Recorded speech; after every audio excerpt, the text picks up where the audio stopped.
The days of playing Pac-Man in your local arcade were long gone. Slowly the crowd of gamers started to die.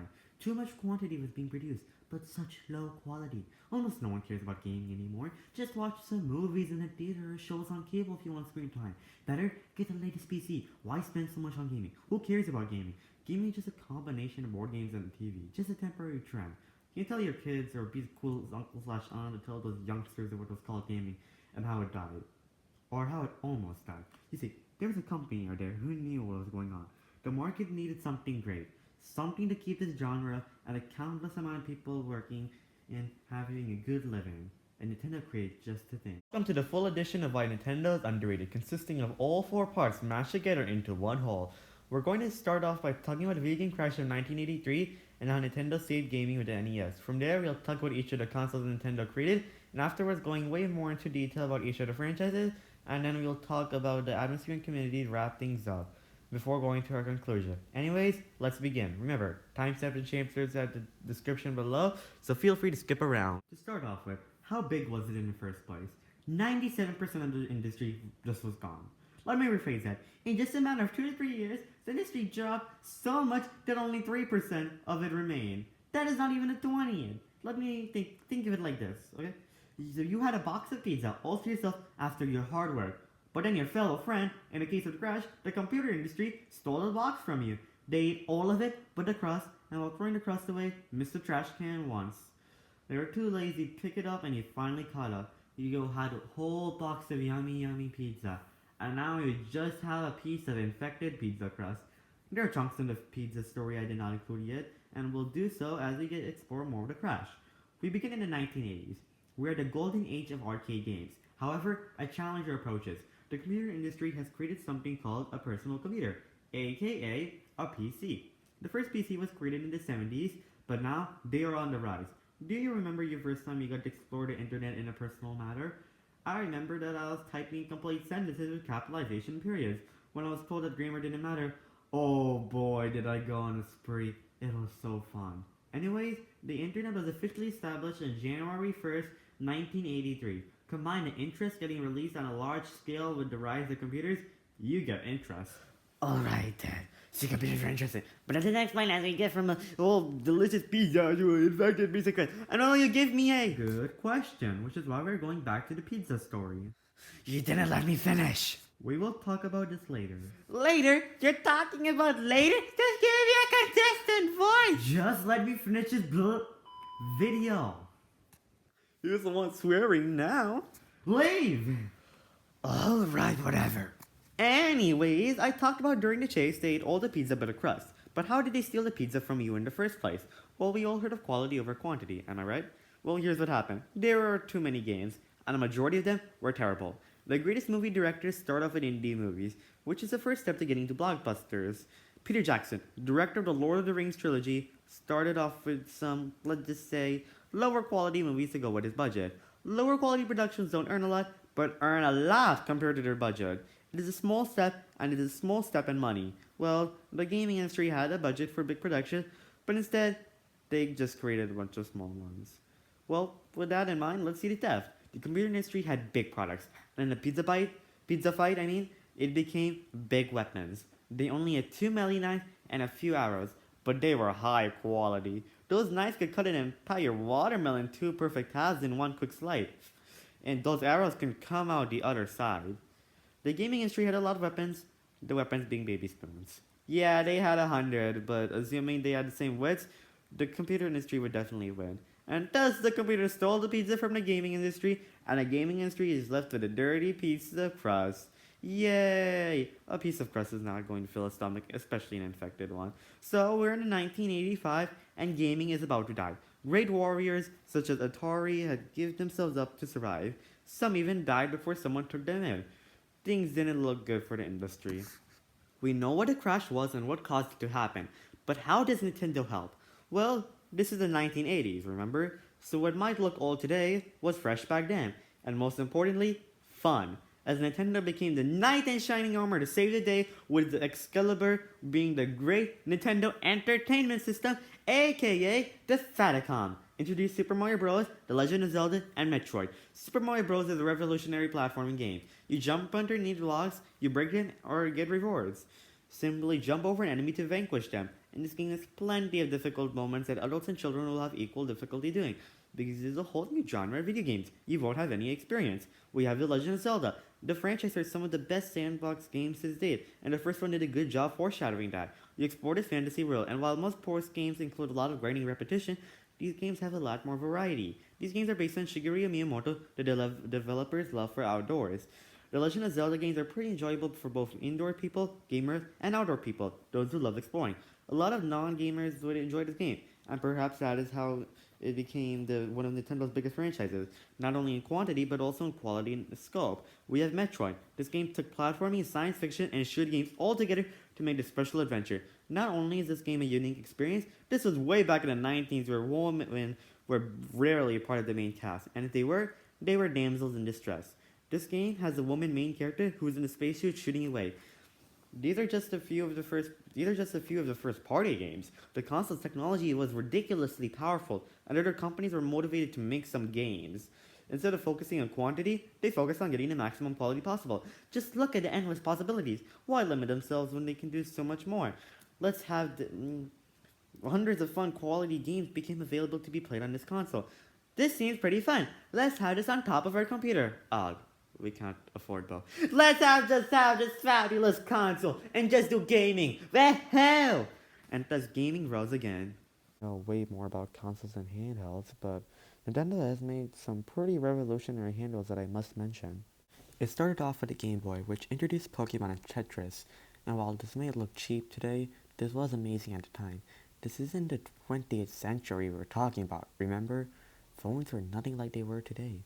They had minimum storage, and were really only used as a portable device in which you can communicate with your friends and family and to take pictures. You didn't play video games on it, and if you did, they were not much different from classics like Pac-Man. But when the Game Boy came, things changed. You could play platformers and sandbox games on something that can fit in your pocket for less than $100. For those who are watching the video and understand all the revolutionary technology Nintendo created and just trying to see what I have to add here, I'm sorry I'm over dramatizing, but people don't appreciate Nintendo either have to be reminded of what Nintendo did or needs to be given a taste of what the outside world was at the time. Anyways, Nintendo didn't stop there. The Game Boy Color came out, which had backwards compatibility, meaning you can insert games from an older console and it works, along with better playing experience and more additional games. In fact, so many Nintendo's consoles and handhelds had backwards compatibility, which was so nice, but to keep this video short, I'm not going to mention each instance in every product. The internet didn't exist back then. Maybe you Xbox fans think that backwards compatibility is useless. That's because the only thing Xbox focuses on is blasted graphics are just lame compared to the Nintendo's innovation, and all the games you can play on blasted Xbox is literally already on blasted PC because they're off the internet. Thank you. Well, please don't call me by my blasted name. Alright though, please calm down on your language. Oh great, stop saying bl. But of course that's not enough for you. I'm just asking you to keep your language level based on the level of the topic. Fine. PlayStation fans probably understand a little bit better that backwards compatibility is a big deal, but PlayStation relies way too much on third-party games. Like Mario is the icon of Nintendo, the Spider-Man games are the icon of PlayStation, not even a character they created or revolutionized. And the Game Boy Advance, DS, and 3DS pushed handheld technology further. Not to mention they all feel different. They aren't an update, they're something entirely new. If someone were to rank all the Xboxes or PlayStations based on how fun they are to play today, if nostalgia is ignored, it would be based on release date order because each console is just an update, but not much different than what Apple does. But each console Nintendo makes is better than the original, but is also different.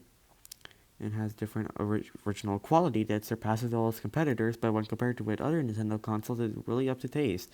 Nintendo is improving and revolutionizing, but there's always something in each console that still stands up well today and will stand for a long time. I could make the script hours long to read, but to keep things simple, I'm going to move on. We arrive at the SNES, or the Super Nintendo Entertainment System, which introduced games such as Mario Kart, Donkey Kong Country, and Yoshi Island. As usual, Nintendo pushed console technology and was able to process racing games on a home console. If I told someone 5 years before that and told them that in less than a decade they would be able to play 3D racing games on an affordable home console, then they would laugh at me. But Nintendo did it. The Yoshi Island games were phenomenal and not only looked amazing but also added more depth to platforming video games. We arrived at the N64 and we got some spectacular 3D video games. 3D sandbox video games! We get Super Mario 64, a game in which you must dive into the different worlds of Bowser's minions and get stars. We get Ocarina of Time and Majora's Mask, which had some groundbreaking exploring to do. We also get introduced to games such as Star Fox and Super Smash Bros. This is like the Iron Age of video games. Maybe crude, but is the start of something big. Almost all the Xbox and PlayStation games people are obsessed about are 3D. Name 3 popular games/franchises mainly played on Xbox and or PlayStation that is 2D in 10 seconds. Okay, I got from Nintendo, I got Super Mario Bros., Legend of Zelda, Metroid, Kirby, let's see, what else? Man, my memory. Oh well, time's off. What did you get? Anyways, those 3D games wouldn't have been possible without Nintendo's discovery and blueprint. If I take out Nintendo from gaming history, then we would be very behind. But if we took out Xbox and PlayStation, there wouldn't be that much change, and Nintendo would be more appreciated, and I wouldn't have to make this video. Xbox and PlayStation are getting a lot of sales and are making high quality products, but they aren't doing much revolutionary things. Well, in the early days, they had innovative ideas, but then they just invested some money to improve upon and get a large return. Apple's not famous for the revolutionary things they do these days. This is what they did before, but then they just kept on repeating the formula. Peaceful doesn't repeat, he innovates. He didn't stop at Gangnam Style's revolutionary impact and just did cures or replicate that with a higher budget. He created new original products, so while he isn't as famous as BTS or Blackpink, he still had a bigger impact on K-pop. In fact, K-pop wouldn't have even been distributed internationally if it weren't for him. Mr. Beast didn't stop and keep repeating the real life donations and challenges. He innovated and revolutionized and went into gaming, shorts, and more, and had a big impact on the challenge community. He's actually one of the few innovative people that is getting the attention he deserves. Point is that they had a bigger impact. I'm getting conclusive here, so I'm gonna move on to the next console. Next, we're going to the GameCube. Pikmin, Luigi's Mansion, and Animal Crossing are just a couple of the franchises that started here. Many franchises went to a whole new level. Super Mario Sunshine had a story and such freedom of the world. Twilight Princess is considered one of the best Legend of Zelda games and also got launched in the GameCube's successor, the Wii, that actually improves upon the original. In fact, when most people talk about Twilight Princess, they talk about the Wii version because its motion controls make it more fun. Swing your Wii remote and your sword shall swing too. 3D games also have had improved graphics, such as the games already mentioned, instead of the crude 3D graphics from the 64. Not to mention such a memorable opening when you turn on the GameCube. It is still considered the best console opening to this date. In fact, take a moment to listen and watch this. Next, my personal favorite, the Wii. It introduced the Wii Family series, along with this console stabilizing the relationship between Nintendo and Sega and creating a strong alliance between them. We got Mario and Sonic in the Olympic Games, which brought Sega and Nintendo fans together and brought the long-awaited crossover. And Sonic even got to be playable as a character in Super Smash Bros. Brawl, which has some of the most realistic designs of our favorite Nintendo characters.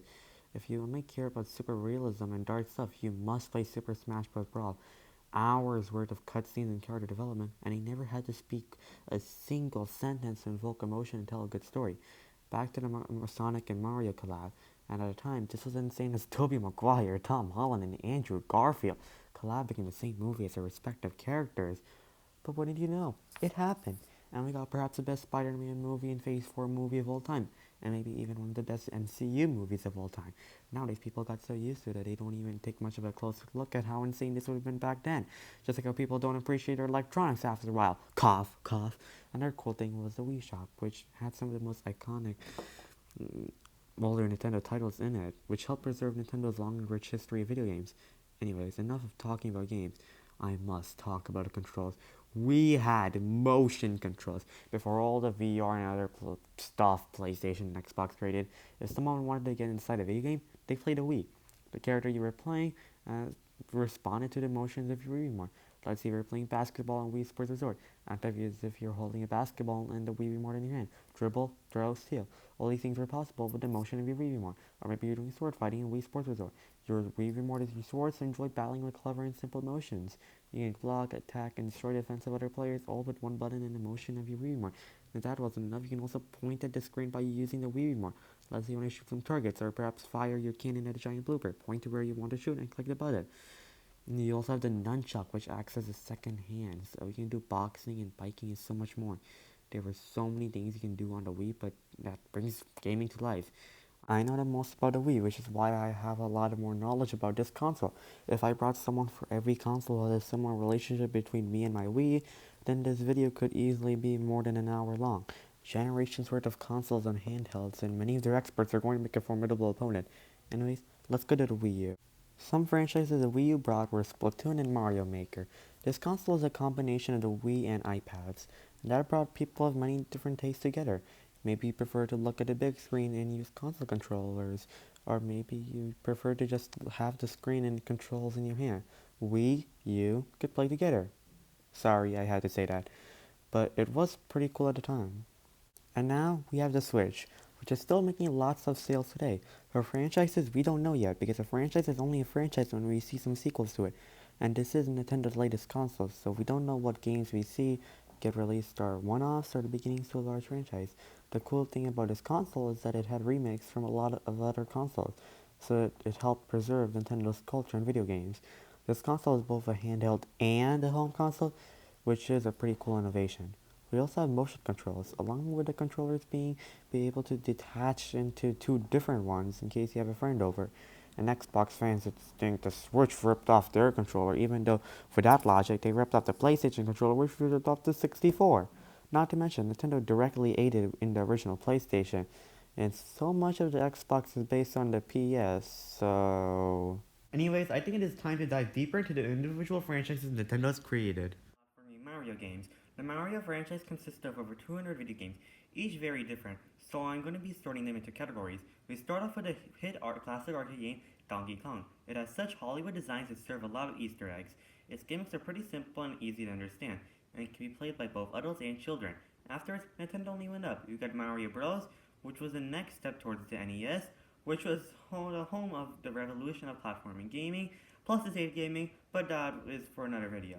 We then get Super Mario Bros. This was one of the first video games to include bright backgrounds, not time/score based, and more of a regular level video game. And wait, this video is about why these games are for everyone. So am I talking about innovation? Because their minds, no matter the age, enjoy fresh and original content. Do you know what Nintendo made? Fresh and original content that was suitable for all ages. Not just an age rating, but also an enjoyment. Super Mario Bros. Was a revolutionary platforming game. You jump underneath blocks, you break them, and get rewards. Simply jump over an enemy to vanquish them.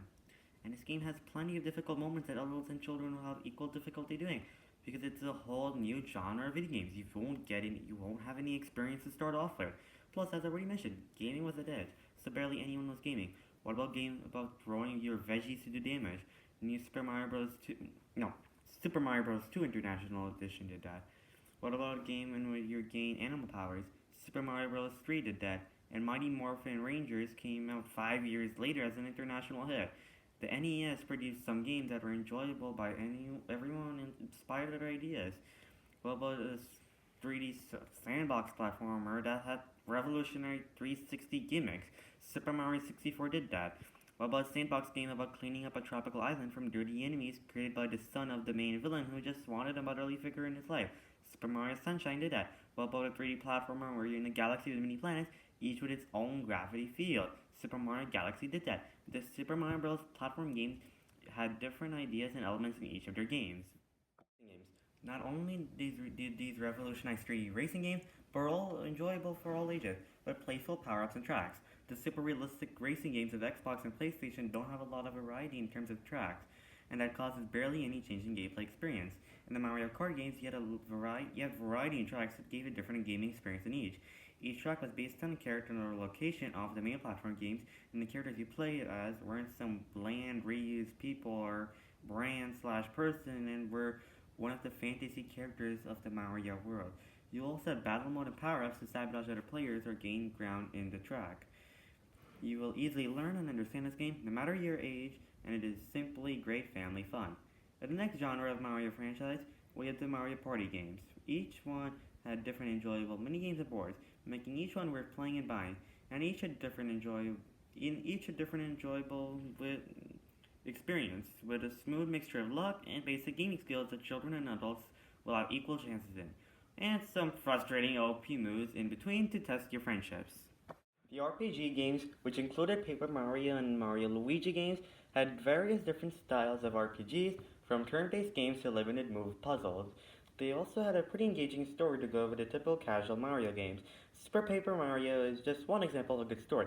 With a story so good that it outdoes the hyper-realistic games on the Xbox and PlayStation. In fact, trying to summarize the game is probably like summarizing Sanderson's Cosmere in the MCU multiverse, except that it's more clear. If you don't take my words, pause the video and switch it up. Stories enjoyed by all ages. One of the most successful animated movies of all time was Puss in Boots: The Last Wish, and for a good reason. It had a lot of qualities adults and children enjoyed. Just like how in the Paper Mario, the children also loved the variety of characters and relationships they witness and play with. Anyways, let's go on to the next parts of the Mario franchise, the Donkey Kong Country, Yoshi, and Luigi's Mansion games.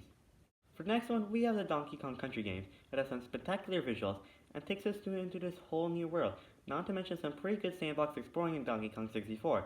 And the difficulty though. These are considered some of the hardest video games of all time, and for good reason. This game feels and is hard.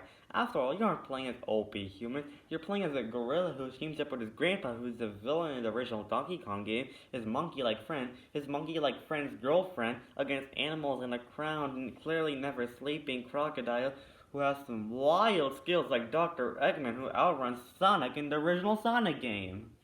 For the next one, we have the Yoshi games. Another visually pleasant game, it also has a unique platforming experience for Yoshi's special jumping and eating skills. Yoshi also has some different power-ups from Mario. It also has a great prequel to the main Mario platforming franchise. Not only that, but Yoshi is one of the most beloved video game characters for a reason. He is cute, he's an absolute bad. And it's just one of the many cute animal-like biped characters in the Mario franchise. If there's one company who knows how to make cute two-legged animal characters, it's Nintendo. Koopa Troopa, Kirby, Banana Waddle Wii, Bowser Jr., Diddy Kong, Donkey Kong Jr., Pikachu, Charmander, and that was a terrible pitch. Anyways, and Squirtle are just some of the many cute animal bipeds we have seen. Imagine how many cute non-bipeds Nintendo's created. Imagine how many cute non-animals Nintendo's created. A lot. And so many that I keep on stuttering throughout this video. And in fact, I just re-record this 5 times. Anyways, enough of cuteness. Let's talk more about horror. Children horror, of course. Not salad fingers or don't hug me, I'm scared. Even though I personally enjoy it, my friends say different. So yeah. Did somebody say horror? Yeah? I'll handle this one. Alright, but please don't. I'll be fine. For the next one, we have the Luigi's Mansion game. Of course I don't have this consistent voice again. When will I get a consistent voice? These games have you explore Luigi's haunted mansion, which he won by blasted lottery, which is full of carbon dust and waterless ghosts. Luigi needs to capture ghosts through his portercaster, and while the second and third game were more casual, fun, and spooky, the first game is probably the most PG horror game you can get for your child. It's disturbing in terms of the ghost's background story.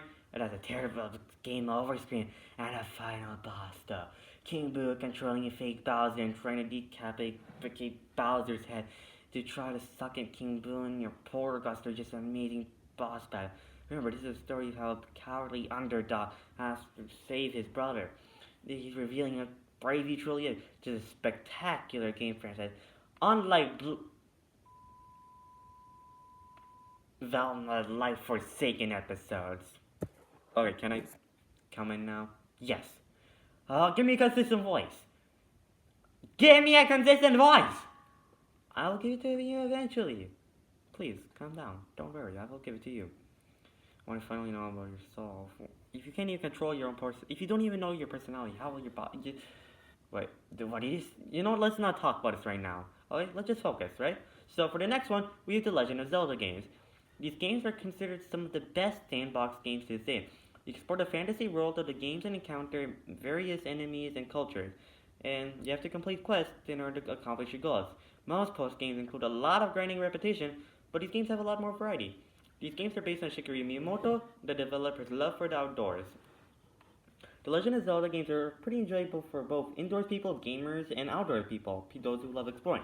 A lot of non-gamers would enjoy this game, and perhaps this became one of Nintendo's largest franchises, not only in quantity, but also in quality and scope. Hundreds of hours of fresh gameplay that both gamers and non-gamers would enjoy. It also has a pretty good story to go along with it too. Great action, great art, great world, great story. That is something Disney starting to lack and in Illumination and DreamWorks is growing with. And do you know what was Illumination's hit? The Super Mario Bros. Movie, which was a perfect movie for us Mario fans and other children. In fact, it is one of the movies you see with adults watching in theaters, since that is how diverse the Nintendo fandom is. The Legend of Zelda game also has a huge variety of gimmicks. The Wi- Skyward Sword took advantage of the Wii's amazing motion controls and made it feel like actual sword fighting, except that you have heroic magic and body strength. The only thing you need is your strategy and endurance. Plus, you don't feel pain. You're a hero, you can feel it, and you have to use some intense strategy and sparring skills that the Wii helps you gain quickly with the additional fantastical powers it gives you. I can feel like a fantasy hero now. Woohoo! Anyways, take that, Randall Door. I ain't never had to break down one or need 3 lovers. Like what dragon has 3 women? And what woman has 3 dragons? See the Wheel of Time reference Martin put in his book? Well, I'm not talking about fantasy right now because this is the perfect fantasy game. And what about Wind Waker and Spirit Track? It takes advantage of DS Pen and uses that to allow the player to go in their own routes using the transportation of the game. The Legend of Zelda games has a huge variety of gimmicks that allow for a great fantastical experience of all ages. Oh my gosh, I have a script right in front of me, yet the script keeps on not only have errors, but I'm keep on stuttering after the script is there. You know what? Let's just focus. Speaking of which, what about science fiction experiences? For the next one, we have the Metroid games. These games take platforming, science fiction, and shooting games all together to make a special adventure. Not only is this game this unique experience, this was way back in the 19s, where women were barely part of the main cast, and they were just damsels in distress. This game has a woman main character who's in a space suit shooting away. I don't know much about these games, so I don't have much to say for this, but that is not the case for the next one. We have the Pokemon games. We start off with Pokemon Red and Blue/Green. The team and budget was very small for this game. Its creator was mentored by Shigeru Miyamoto, who created half the games I'm talking about today. Even though its company was Game Freak, Nintendo did publish it and take it further. Just like how Microsoft never created Minecraft, but did buy and take it further. Not to mention, it was thanks to the Nintendo's Game Boy that allowed for this childhood franchise to take place. Anyways, this game was a fantasy interpretation of catching and collecting bugs. This game featured cute batting creatures who you can capture, and when captured, you can fit in your pocket and turn it back to normal size whenever you want. At 150, or 151, or was it 152?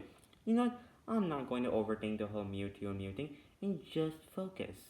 So, there were about 150 unique creatures and with unique abilities and stats you can use.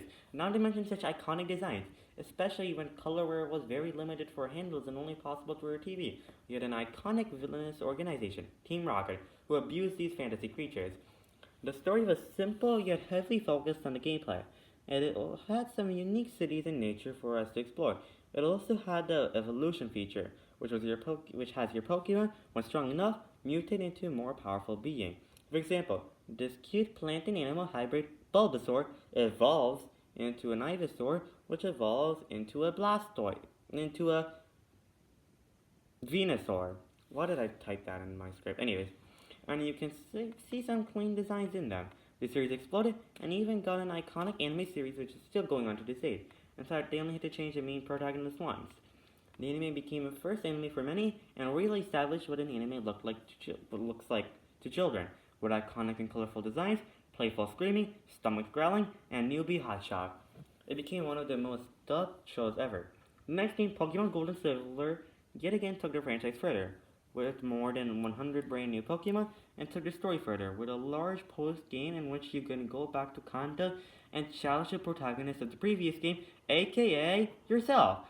Each mainline game of the Pokemon franchise came every 3 to 4 years, and took the franchise further in terms of world building, characters, Pokemon, battling, mechanics, and more. The side games were a pretty fun mix to add into the typical turn-based style one. Kirby. These games take platforming further with more simple mechanics everyone can learn easily. This game is full of cute and dark characters, cute being Kirby and Banana Waddle Wii, and dark being Meta Knight. The villains each have a different motive, and it does feel quite like a dream, with some more spectacular designs and visuals. For the next one, we have the Animal Crossing games. These games are your definition of relaxing building. Imagine Minecraft, but it is more peaceful and tropical, plus it is way less frustrating. Communicating with the people on the island, make money, and build. Pretty easy and relaxing sandbox experience. Wii Family series. This series of games for the Wii and Wii U feature a lot of family fun motion control. Anyone can learn easily. You can even explain to your grandparents easily and they enjoy it. Instead of telling them press A for this, X for this, you instead say act as if the Wii remote is your sword and just hold B to block instead. As I already mentioned with Skyward Sword, you feel like you're actually there. Let's start off with Wii Sports.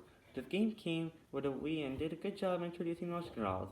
We had golfing, bowling, baseball, tennis, and boxing, and which also featured a nunchuck. The Wii made these sports accessible from home, and there were also some other modes for these sports too. Wii Sports Resort took things further. You have 12 sports instead of the 5, and 24 minigames instead of 15 to 19, depending on what you qualify as a minigame. These games took place in a resort, so these games were more exotic and probably not possible in your lifetime. And so this game lets you experience them.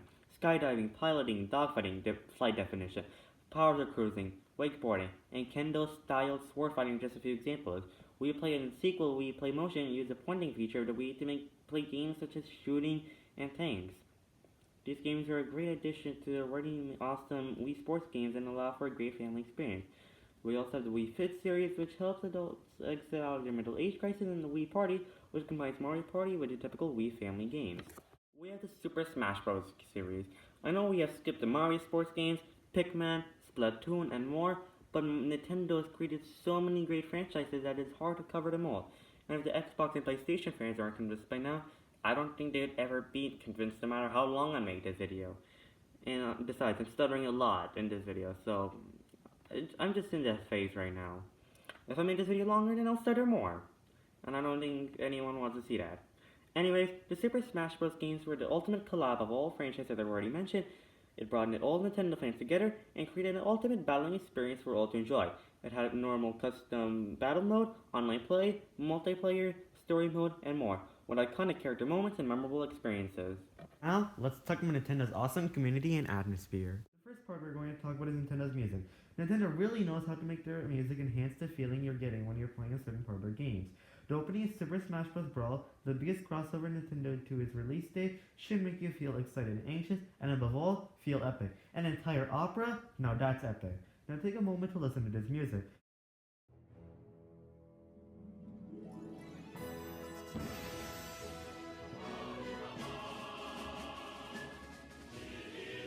Epic, right? Next, I'm going to talk about Super Mario Galaxy's music. The beautiful music goes really well with the beautiful parts of the game.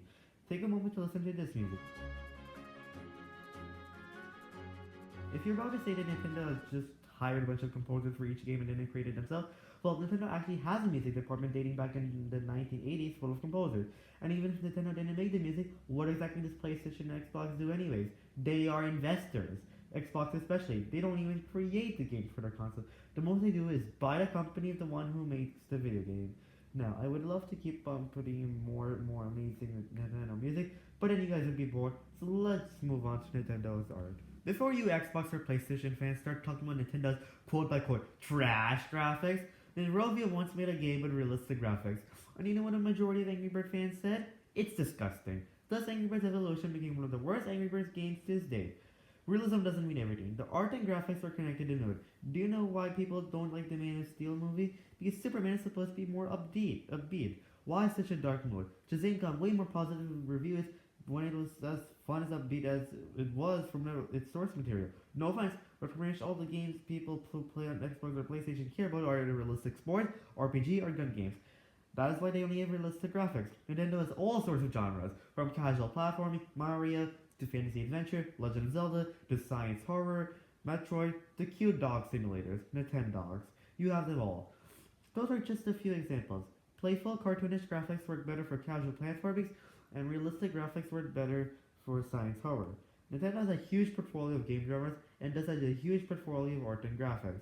The coloring is also amazing. Take a look at the Super Mario Galaxy. It fills your mind with wonder. Nintendo knows how to make its visuals match the mood of the game, just like how it does with its music. We talked a lot about mood, but let's talk about the characters themselves. The nice thing about Nintendo games is not everyone's the human from this earth. They're way more expressive. For example, Wario is a goofy 40 guy. You can tell that he's with his design. Link is that silent kid is a hero. You can tell that by his design. Zelda someone gets shipped with Link a lot. You can tell that with their design. Alright, those are just the human characters. Look at other ones. Diddy Kong is an adventurous monkey. You can tell that with his design. Koopa Troopa is an innocent cutie pie. You can tell that with his design. I know you guys are getting bored and are confused by why I'm doing this. Well, do you see the huge differences between these characters' traits? Pretty much all Xbox or PlayStation characters are either see or cool. Nintendo has way more variety in characters and shows that to a good extent when designing that. This allows for a more colorful and diverse audience and more interesting and fun playthrough. Nintendo has more creativity when creating these sprites. We talked about mood, we talked about the sprites, now we're going to talk about the morals. There are different morals a game can have. Getting over it in the battle cast tries to frustrate you at many times to teach you a lesson. After you get through the challenge, it ends up being very rewarding. Nintendo has a huge variety of morals that fit the mood and genre of each game. The Legend of Zelda is a fantasy exploring game, so it teaches you the lesson that it is about the journey, not the destination. When the post-game literal rewards are terrible, that is teaching the player that it is not all about the object at the end, it is about what you learn on the way and the experience you got. New Super Mario Bros. Wii has a lot of shortcuts, but when you skip the worlds that are trying to teach you the platforming skills you need to defeat Bowser, you find yourself struggling and repeating the same level more than 100 times.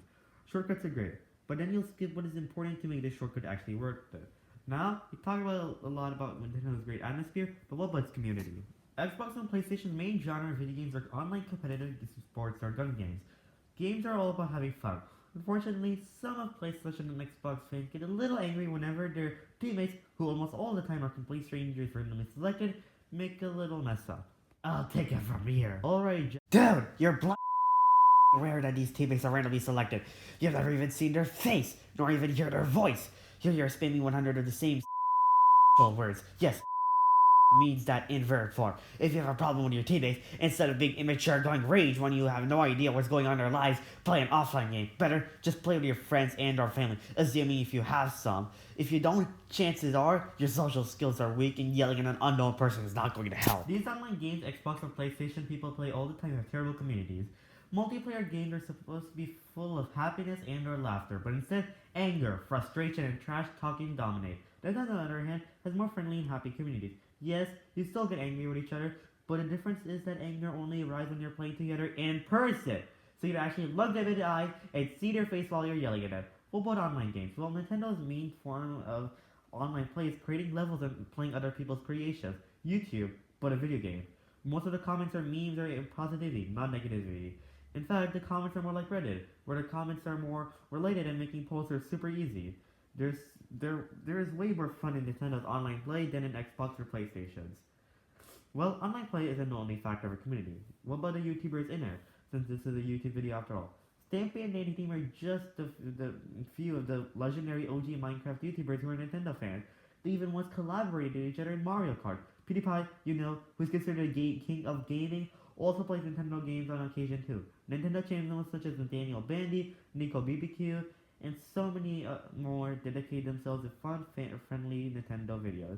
The amount of wikis about the Nintendo universe is insane, and all of these are full of helpful and interesting information, with friendly interaction with each other such as polls, discussion, help, and more, and with the community add on to these posts.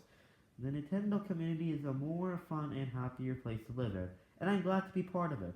If you don't agree Xbox or PlayStation fans, then disagree, but whatever it is, you will not be able to change my mind about whose community is supreme. Yes, I know trash talk is not everyone here, and I know Nintendo does have a share of trash talkers, but the winner in happiness has to go to Nintendo. If you don't care about happiness the community gives you, then fine. Anyways, we talked about Nintendo's awesome music, art, sprites, and community in this video. In the last three, we talked about Nintendo's awesome consoles and games along with Nintendo saving gaming. If all of that was not enough, then I don't think I'll be able to change your mind in my current state. So I think it is time to wrap up this video and the rest of this series. In conclusion, Nintendo created and still creates amazing gaming products, whose elements are superior to those of its competitors when looked upon closely. Nintendo created a revolutionary console, made games for everyone, saved gaming after the crash in 1983, and has a great atmosphere and community to it. If it weren't for Nintendo, gaming would be so behind. And thanks to it setting the bar, we don't have so many different, smaller, and separate warring console companies out there all continue to be pieces of something we want, similar to the current and hopefully about it and streaming wars. where we have so many different services, each containing a piece of something we want. We will be nowhere near to where we are today without the amazing technology Nintendo created and or revolutionized. We would be nowhere to where we are today without the gaming experiences Nintendo created for all to enjoy. We would be nowhere to where we are today without Nintendo saving gaming. We would be nowhere to near where we are today without Nintendo creating such a happy and emotional place to live in. You can make a case that the gaming industry could simply take from the animation and software industry, but it might as well be teaching a fish how to fly. So remember that the next time you or someone else thinks Nintendo's horrible or overrated. If Nintendo's that, then what is Xbox and PlayStation? Who watched and then became interested, throw some money in and got success off it, even though they'll probably deny it. If Nintendo's overrated and horrible, so is Lord of the Rings, which was the start of modern fantasy, and Charlie Chaplin, who played a very big role in the movie industry, and so many more OGs. Anyways, thanks for watching, and I'll see you next time. Bye!